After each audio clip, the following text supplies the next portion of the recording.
Subscribe to our channel and press the bell icon to never miss an update.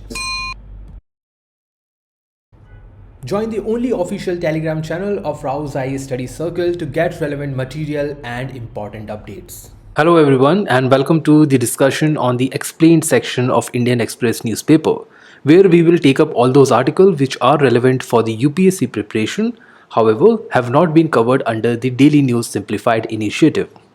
Articles from 3rd week of August are put up for today's discussion are listed on your screen, and the timestamping for these articles is already given in the description box.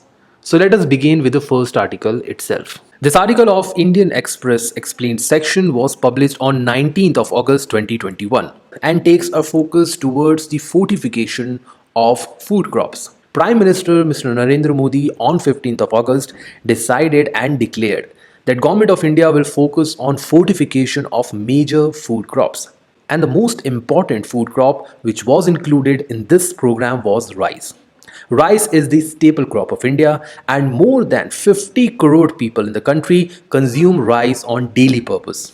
And given the kind of micronutrient deficiency in the country, especially in the case of children and women, government has decided to provide those micronutrients, minerals and vitamins through the consumption of rice. For this, government is planning to run a fortification national level program. This program of fortification of rice will be undertaken by various government schemes such as Midday Meal, National Food Security Act and others. And this is to be achieved by 2024 target. Now, the question is why this fortification is required and how this fortification is going to benefit us. But before that, we should know that what fortification is all about. There is a famous and well-renowned and respected institution with the name Food Safety and Standard Authority of India. And this agency is working under the Ministry of Health and Family Welfare. So, based on the definition of this agency, fortification is a process of deliberating increasing the content of essential micronutrients. See, we are not worried about the macronutrients. So, we take the case of carbs, we take the case of proteins, we take the case of, let's say, fats. All these are already there in the natural composition of a crop. What we require is to go for micronutrients which are somehow absent in the dietary habits of majority of the Indians. And because of this lack of diversity in the food habits, let's take the case of a poor family where people cannot afford to eat fruits every day or even drink juice every day. And that is one of the reasons why they lack vitamins to a greater extent.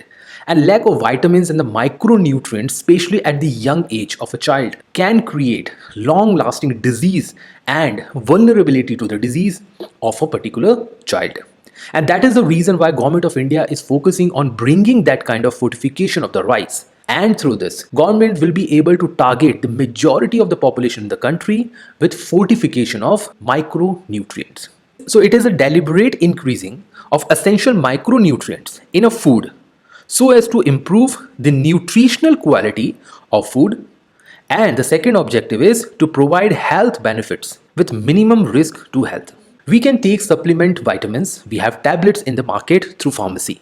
But that supplements are not as beneficial to the body as the original fruits, vegetables and fortified food. Because apart from the pharmacy, these food items can also provide essentials like carbs, proteins, fats, minerals, vitamins and of course fiber, which is definitely helpful in the digestive process of a person.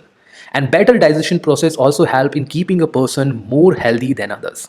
So based on this fortification of rice, Government of India is trying to provide micronutrients such as iron, folic acid, vitamin B12, A, zinc, B1, B2, B3 and vitamin B6. Well, these are the basic vitamins which is required for the healthy living of a person. As a person regularly takes these kind of minerals through their daily eating habits or their dietary habits, they will be in a position in the future to fight with the diseases in a much better manner. So let us start with understanding what is this fortification process is all about. Well, method of rice fortification are as follows. There are three such methods. One is coating, second is dusting, and the third one is extrusion. The first one method will not be utilized and neither will the second one. The government is focusing on the extrusion model of rice fortification. Now, why fortification through this method is utilized? The answer is very simple. The production of fortified rice kernels from a mixture of using extruder machine. So in the process of extrusion, government will employ, or the rice millers will employ, extruder machine. These rice kernels will then be blended with the regular rice to produce fortified rice. So they will have two types of rice, let's say R1 which is fortified, then they will have R2 which is non-fortified, and they will mix it together through a extruder machine. After this process, the dry rice flour is mixed with the premix of the micronutrients, and then water is added to this mixture. This mixture together will be used under the twin screw extruder with heating zones, and heating together of two different forms of rices will then be dried, cooled and packed for the use. So this is a simple process. They will use two types of rice, one fortified, the other not. They will mix them together, they will dry it for a while, they will cool it down and they will sell it for consumption. When it comes to the other most important benefit apart from meeting the nutrient requirement is that rice fortification is not very expensive process. So 1 kg of rice fortification can increase the cost just by 70 to 90 paisa in the existing process. So it is not a very expensive process, and that is the reason why Government of India will try to focus on those rice millers which have the existing infrastructure, and if they do not have that existing infrastructure, they will be given funds in order to provide fortification process at their doorstep. Now after this process, the food will be consumed by the consumers. After the entire process of fortification, it will be consumed by the last consumers, most importantly being the middle class family, lower middle class family and the poor class family who lack basic micronutrients and also faces the concept of hidden hunger. When a person gets enough meal in forms of calories, we say that they are not hungry. But fulfilling the requirements of calorie is not everything possible when it comes to the healthy lifestyle. In order to lead a healthy lifestyle, we also require basic micronutrients in a daily diet. And that is the reason why this fortification of rice is undertaken. Now the point is why rice has been chosen as the most important commodity for the fortification. The answer lies in these points. According to the Food Ministry, every second woman in India is suffering from anemia and every third child is stunted. It means 50% of the women are suffering from anemia and 33% of the children are stunted. India also ranks at 94 out of 107 countries when it comes to the Global Hunger Index. This index is published by two different agencies which are named as Concerned Worldwide Wealth Hunger Hive. These two agencies together produce this index, and India has been registering very dismal position on these indices. Fortification of rice is also a very suitable method to combat the malnutrition. It is also one of India's most important staple food item, consumed by over 2/3, that is 66 to 67% of India's population, and per capita consumption of rice is also very high, that is 6.7 per member in a month. The fortification is also the easiest medium because we need not to go for genetically modified crops. We are not required to supply those medicines and vitamin supplements which are costly and which are based on the pharmaceutical methods. And lastly, rice is an important element of major government schemes which include your midday meal, Antyodaya Anna Yojana, National Food Security Missions and many other. In fact, rice is also one of the cooked items that is distributed under Poshan Abhiyan and also in Anganwadis.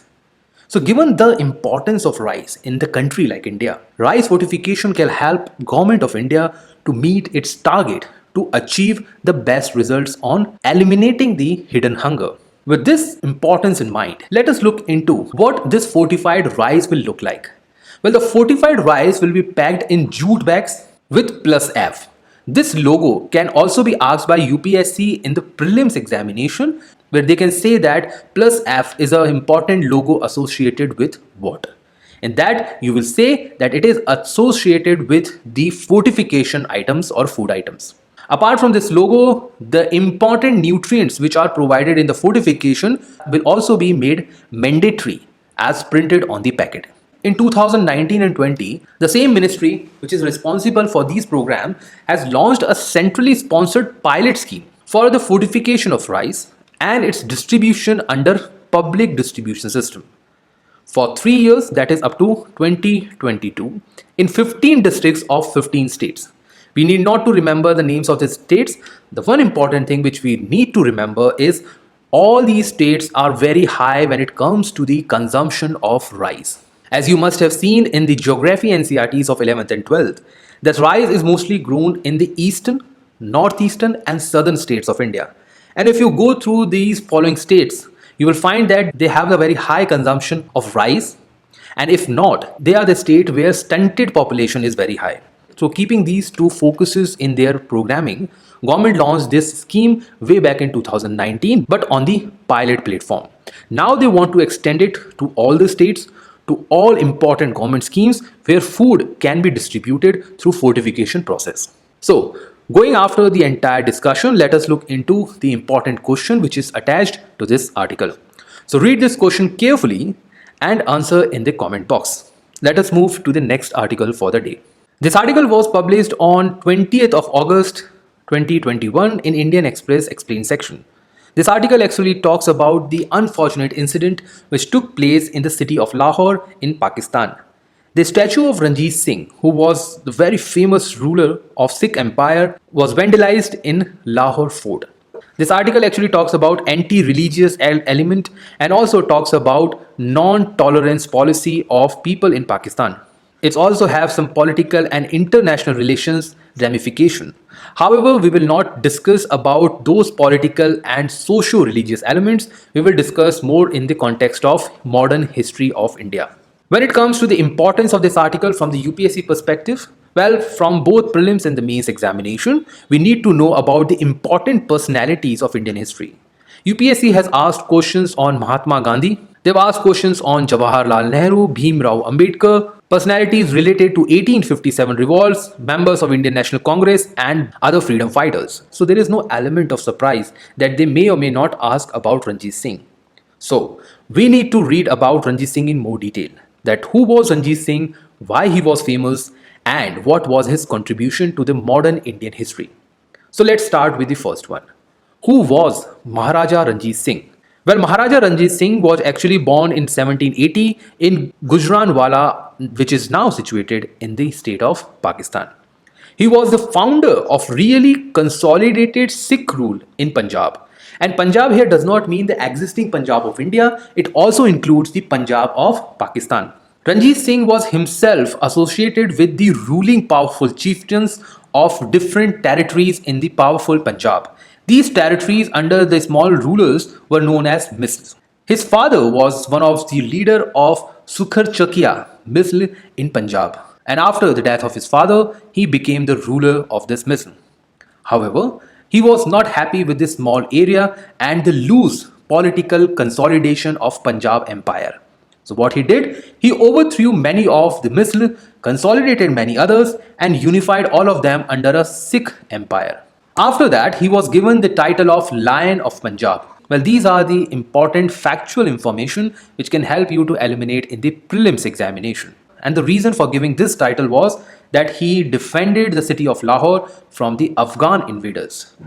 Lahore was an important town situated between the trade routes of India and Afghanistan. India for the centuries had good trading relationships with Central Asia and the West Asia through the important passes which are situated in and around the border between India and Afghanistan, which are now known by the borders between Pakistan and Afghanistan.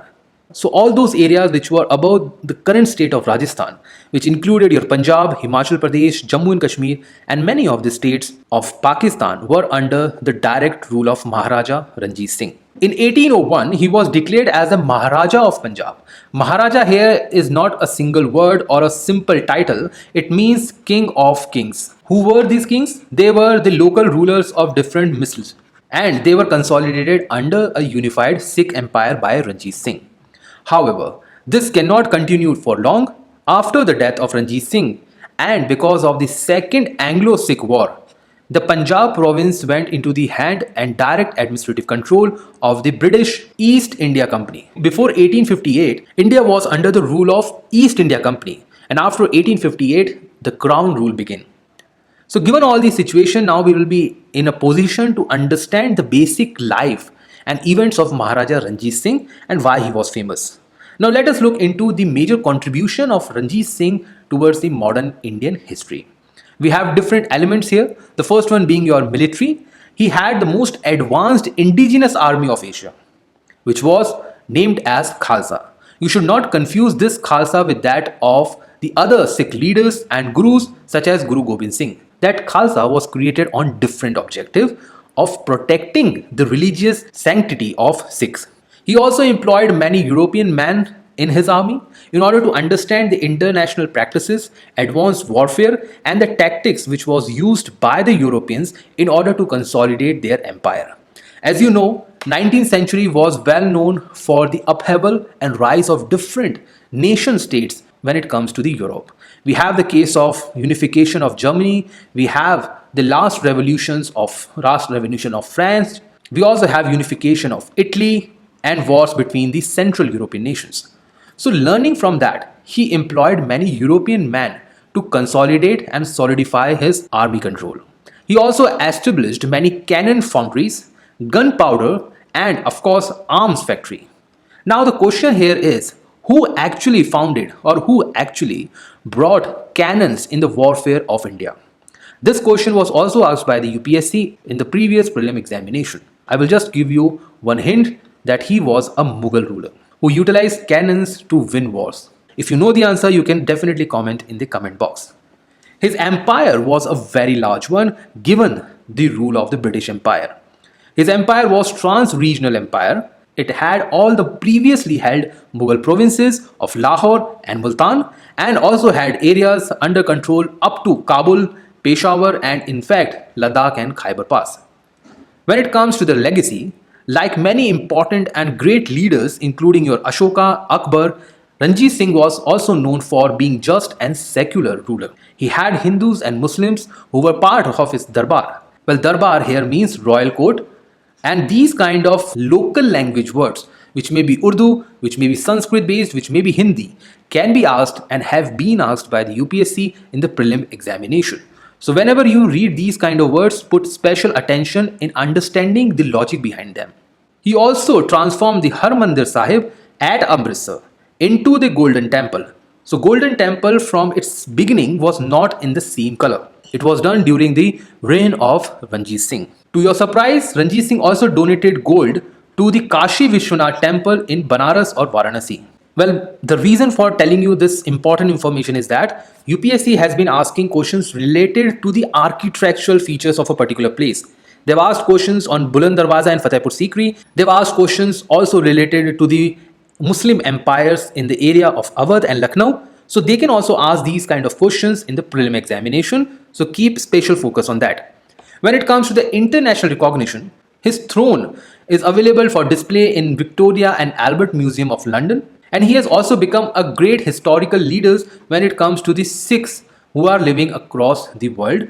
With this discussion in place, now we should move the important question which is attached to this article. So read the question carefully, especially your point number 3. Let us now move to the next article for the day. This article was published on 24th of August 2021, that is yesterday. This article actually talks about the important adaptation and mitigation initiative undertaken by the government of Delhi in order to provide clean air and environment to the Delhiites. This article actually tells us about the recent initiative which was undertaken by the Delhi government in order to install a smog tower in Delhi in order to reduce the particulate matter and the smoke pollution in the city. Now the question is, why should we read this kind of articles? Well, UPSC asks questions related to the pollution and the climate change both in the prelims and the mains examination. Secondly, if you are writing an answer for the mains examination regarding the pollution and its important measures, you can use this under the mitigation and adaptation techniques to fight pollution as a way forward. Hence, we need to read about it. It is also a matter of public health, which is also seen as an important human right when it comes to the relevance of welfareistic government and the democracy. The context of the article says that Chief Minister of Delhi, Arvind Kejriwal, has inaugurated country's first. See, whenever you read important news where it talks about the first, the most, the largest kind of things or superlative words, pay special attention on that. This is country's first smog tower.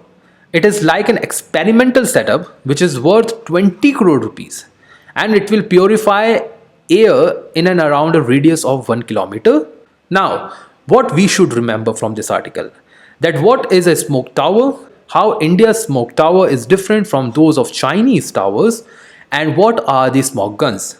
Apart from this, we will also learn about the mechanism of smog formation. Here we will talk about the photochemical smoke and not the natural one.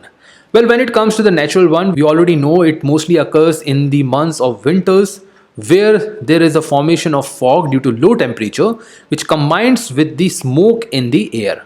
This smoke actually comes from the heavy vehicular traffic and also the industrial pollution. This natural fog also found mostly at the time of night, because the temperature at night is very low, and especially in the case of early mornings. But this smog tower will not only target the natural smog, but will also target the photochemical smog. So let us see what they are. As you can see in this diagram, we have provided the entire mechanism of how this photochemical smog will be removed from the air. Well, what is a smoke tower? Let us understand that first. It is a large vertical structure. So it will always be in a vertical shape. It will not be in a shape of a horizontal structure. Why vertical? So it can go up to a higher levels and can suck up the air around it. It is designed for a large scale air purifier to reduce the air pollutions and particles. We remember the case of particulate matter 2.5, which is a very notorious when it comes to the cities like Delhi. This particulate matter is also coming from the stubble burning along with many harmful gases. The best utilization of the smoke tower is to reduce the particulate matter and the smog. When you reduce the particulate matter from the air, the chain reaction, which is responsible for the extension of the smoke in the environment, reduces itself to a minimum level.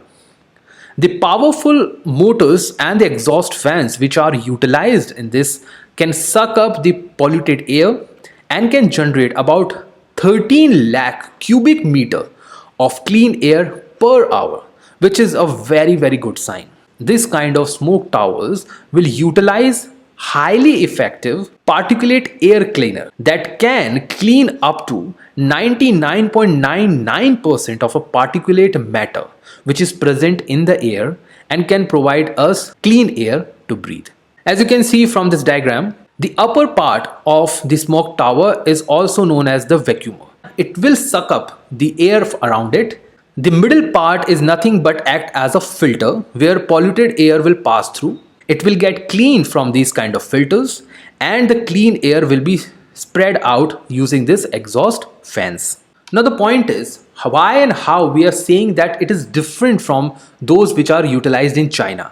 Because China also uses the same kind of mechanism to remove the pollutants from the air. And Chinese smoke towers are way larger than what we have employed by now. But the important difference between Indian and Chinese smoke tower is that Chinese smoke tower actually uses ionization technique to clean air. Well, they are not using the simple mechanism to remove the pollutant from the air. What they are doing, they are using the ionizing technique, in which the pollutants are actually separated from the oxygen, which could create its own problem. See what Chinese are doing. The Chinese smoke towers suck up the entire air, and this air has oxygen, CO2 and many particulate matter along with smoke. However, what they are doing is they are utilizing the ionizing technique, in which they separate them, which is not a good sign. What we need to do is to separate the pollutants and then provide the clean air to breathe.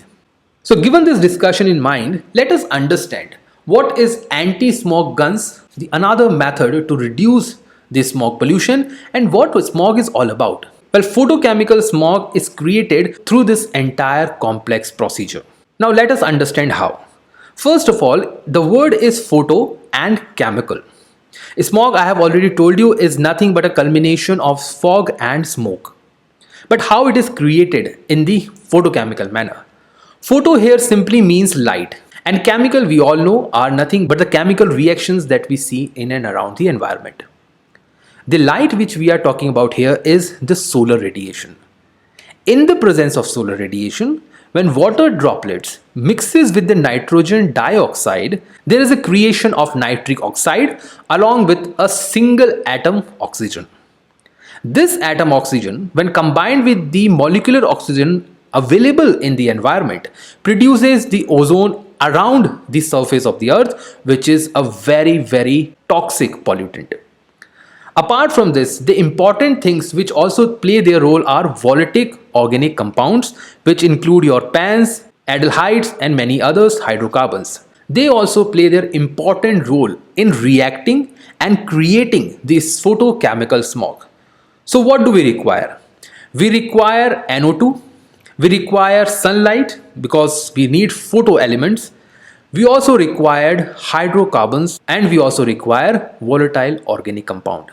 Together these three, when comes to the reaction, produces photochemical smog, in which the most dangerous one is the presence of ozone near the surface. And because of these pollutants, there are many respiratory diseases from which people are suffering. They can also causes the cancer. They can also act as carcinogenic. They can also impact the health of young ones and also the people who have lungs related diseases like asthma. Hence, Government of India and many other state governments are trying their level best in order to reduce the possibilities of generating of photochemical smog. One of the important measures that Delhi government has already taken is the release of anti-smoke guns. Well, these are nothing but a gun which looks like a cannon. They are shaped like a cannon and they spray atomized water droplets in the air. These water droplets actually combined with the pollutants, especially the smoke element, and they mix up with the smoke, they come down because of the gravity and they passed into the drainage system. This method, however, is expensive and it is regionally very limited because you cannot utilize these smoke guns in every place. You have very limited approach. However, smoke towers does not have regional limitations. They can be installed anywhere like in a public park, above government buildings. They can be utilized on the private buildings and private households. So given this discussion in place, let us now look into the important prelims related question attached to this article. So answer this MCQ number 3 and comment your answer in the comment box. With this discussion in place, let us now move to the next article for the day. This article got published on 20th of August 2021 and talks about the India's recent move in order to ratify the Kigali Agreement, which is associated with the Montreal Protocol, which came into force in 1989. The article is important for us for the UPSC preparation because UPSC can ask questions related to the mitigation and adaptation associated with the climate change both in the prelims and the mains examination. It is also important to understand and read about the international agreements which are associated with the climate change and fight against it. Context of the article says India has ratified the Kigali Agreement to 1989 Montreal Protocol. This protocol was actually signed in 1987 but came effective in 1989 for the protection of ozone layer. So from this perspective, we will learn about what is ozone, how ozone is formed, how ozone gas or ozone layer is getting depleted, what are the international agreements which were signed to protect the ozone layer, and what is India's cooling action plan. So let us start with the first one. What is ozone and how it is formed? Well, ozone is a molecule which has 3 atoms of oxygen. It is relatively unstable molecule. Unstable here means easily reactable, and it is made up of 3 atoms of oxygen, O3. It is formed in this following manner. In the stratosphere, ozone is created by the ultraviolet radiation, where O2, which is the oxygens, under the presence of sunlight, gets separated into 2 different single atoms of oxygen. These single atoms then react with the original oxygen atoms in the atmosphere together and form the 3 atom oxygen, also known as ozone gas. This overall reaction combines three oxygen elements in the presence of sunlight into two ozone elements. And this reaction is actually beneficial for the earth because this ozone layer actually protects earth from harmful ultraviolet radiations. And because of the high level of oxygen in the Earth's atmosphere, we all know it is around 21% of the Earth's atmospheric composition. This high level of oxygen actually helps the atmosphere to absorb the harmful ultraviolet radiation. This entire process helps in creating the ozone layer, which helps in ultimately protecting the lower atmosphere of the Earth and also help in survival of different flora and fauna. However, because of various chlorine associated gases, this ozone layer is getting depleted. Depletion here simply means that whatever we have obtained in the form of O3 or 3 atoms of oxygen is separating back into the oxygen. And because of that, the entire layer is getting smaller and smaller.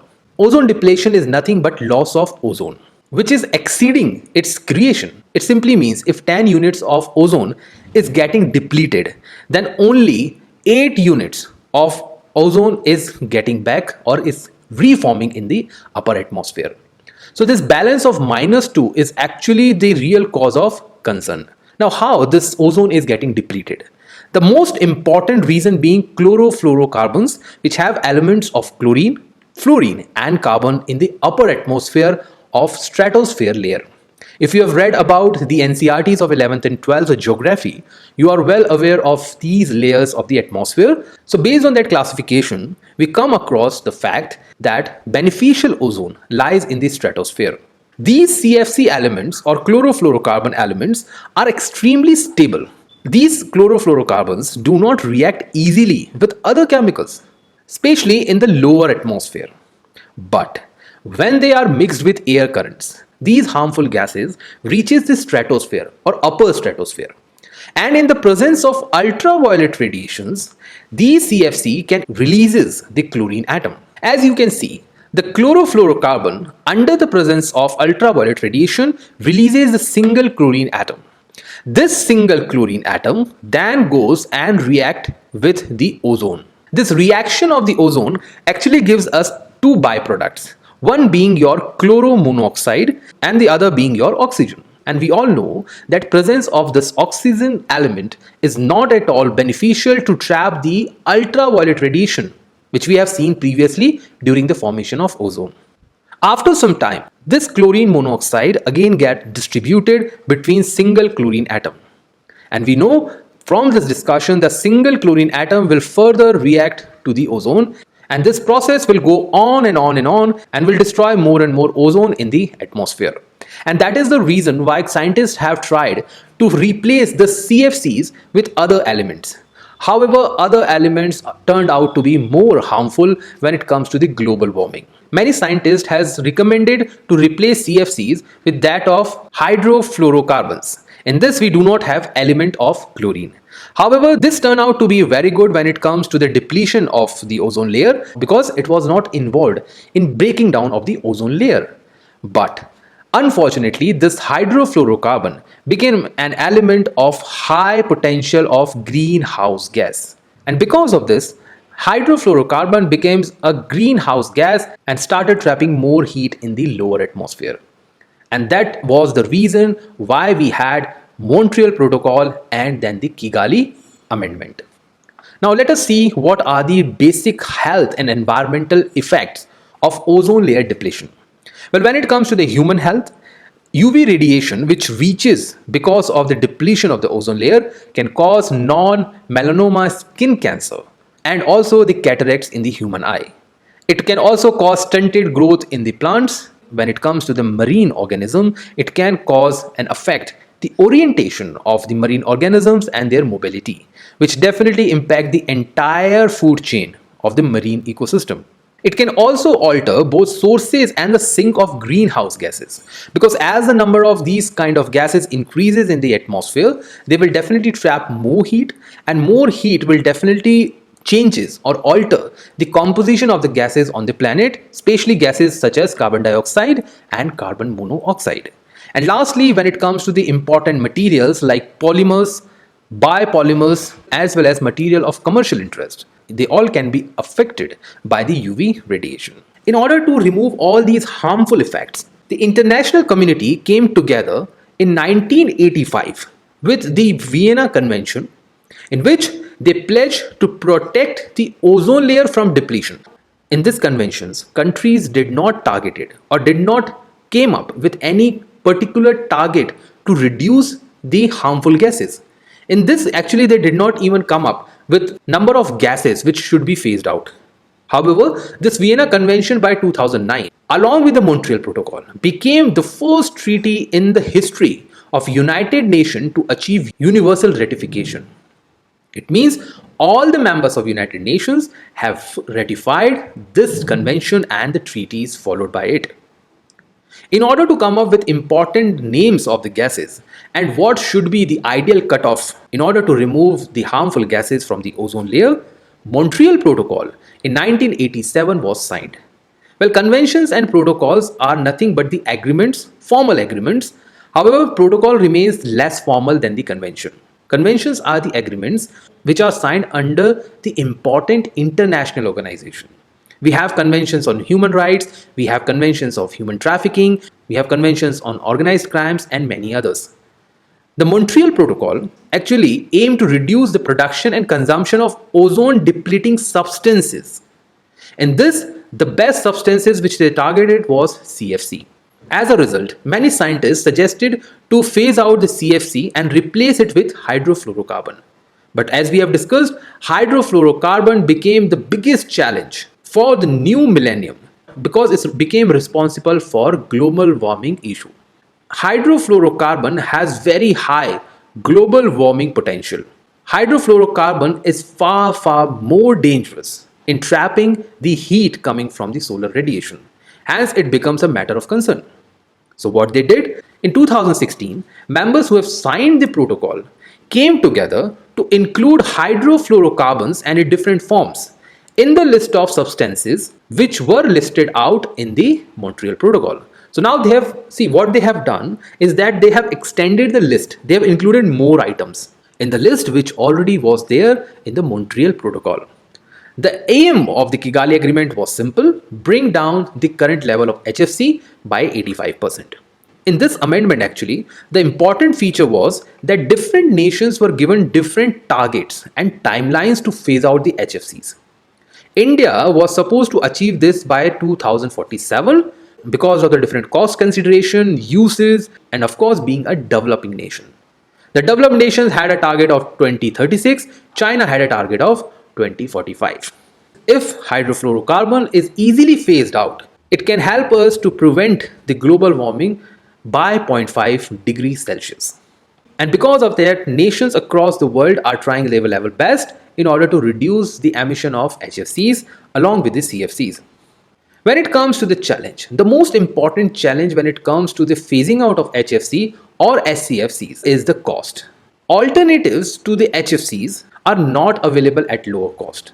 Hence, substituting the HFCs with the alternatives still a far dream to many nations, especially those of the developing side. However, in order to reduce its own emission, India came up with the Cooling Action Plan. Because we know that CFCs and many other gases are used for cooling purposes in refrigerators, air conditionings, and many others. In order to do that, this action plan targeted to bring down the refrigerant demand by 25 to 30% in the next 20 years. How this will be done? This can easily be done through green buildings, increasing the albedo of urban areas. It can also be done through finding the substitute to the HFCs and utilizing them at the larger scale. Government has also announced for separate research and development programs in order to achieve and develop low-cost alternative to the hydrofluorocarbon. So there are two important elements. One, they have put up a target to achieve in the next 20 years, plus they are also looking for the alternatives of HFCs. With this discussion at place, now let us go to the important question attached to this article. So read this question carefully and answer in the comment box. This was your question number 4.